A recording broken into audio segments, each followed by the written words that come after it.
This is what Russian President Vladimir Putin unleashed on Ukraine. This is how some news organizations in the U.S. have been covering Russia's invasion of Ukraine. Russia's full-scale invasion. Russian invasion. Russia attacking Ukraine's fuel deposits. And this is how it's described on Russian state television. Спецоперация. Специальная военная операция по защите ДНР и ЛНР. The two sides, they really have wildly different descriptions of what's going on because the Kremlin is really conscious of public opinion. State broadcasters have been reinforcing Russian President Vladimir Putin's narrative that Ukraine and its Western allies pose threats to his country. Украина для стран Запада всегда была лишь инструментом для сдерживания России. With ongoing global coverage of the war and a deluge of information on social media, Russian state media outlets are using maps and dismissing Western media reports to send its own message about the invasion of its next-door neighbor. To understand why Putin decided to attack, you first need to know how he sees Ukraine's relationship to Russia. Это неотъемлемая часть нашей собственной истории, культуры, духовного пространства. So the state media has been giving its viewers a geography lesson. This is a map of Ukraine today, which was a Soviet state before it gained its independence in 1991. Here, parts of the country are broken up into sections. The reporter says that these areas aren't really Ukraine's, but were gifts from past Russian and Soviet leaders. And this yellow part in the middle is the only section that's labeled as Ukrainian territory.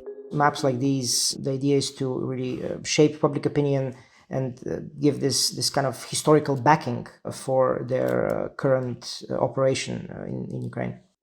And this historical context was reiterated in Putin's nearly hour-long speech days before the invasion. Современная Украина целиком и полностью была создана Россией. Putin seems to have been focused on history when it comes to Ukraine, and he has always mentioned Ukraine where it has been part of Russia and it should continue to be part of Russia.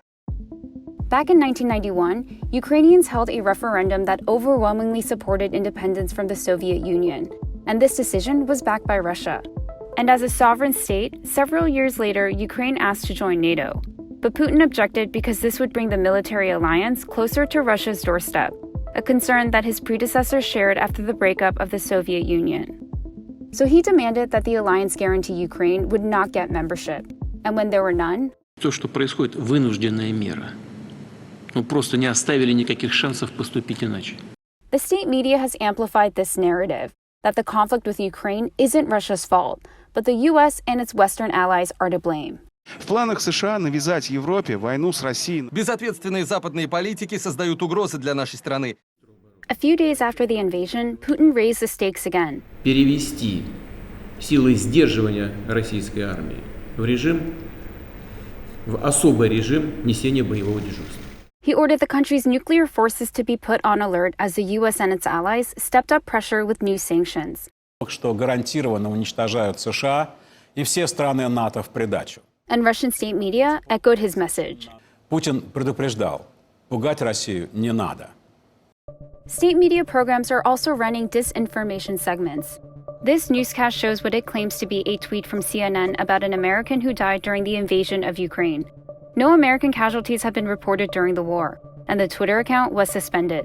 CNN said the tweet was fabricated and the account not affiliated with the news organization in any way. The Russian state media channel Rossiya 24 didn't respond to a request for comment. Russian state media have also repeated the Kremlin's position that there are no threats to civilians and that it's only targeting military installations. К мирным жителям и городам отношение реально бережное. In the first week of war, Ukrainian officials said the invasion's civilian death toll had reached 2,000.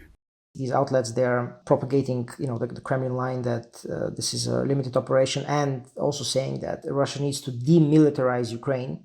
They're really saving the population in eastern Ukraine. The Kremlin wants that the domestic audience sees Russia not as an aggressor. Before the invasion, many Russians agreed with the Kremlin line on Ukraine. About 60% of those surveyed in Russia say tensions in Ukraine are the fault of the US and NATO, according to a Russian independent pollster. But the Kremlin's narrative isn't getting to everyone in Russia. Across the country, people have been protesting Putin's decision to invade. So to continue shaping public opinion, the country's communications regulator ordered all media outlets, including independent ones, to only use official government sources. The government watchdog and state media organizations didn't respond to a request for comment. And as the West has started to cut off Russia from the global financial system, ordinary citizens are starting to feel the pain, lining up at ATMs to pull out cash as the Russian currency has plummeted. Я не знаю, чего ожидать даже, потому что последствия могут быть непредсказуемыми. Может закрыться Макдональдс, где я каждый день кушаю. Также курс рубля. Не знаю, справится ли с этим Центробанк. And this could provide the Kremlin another opportunity to cast the US and its allies as Russia's aggressors as the war in Ukraine continues.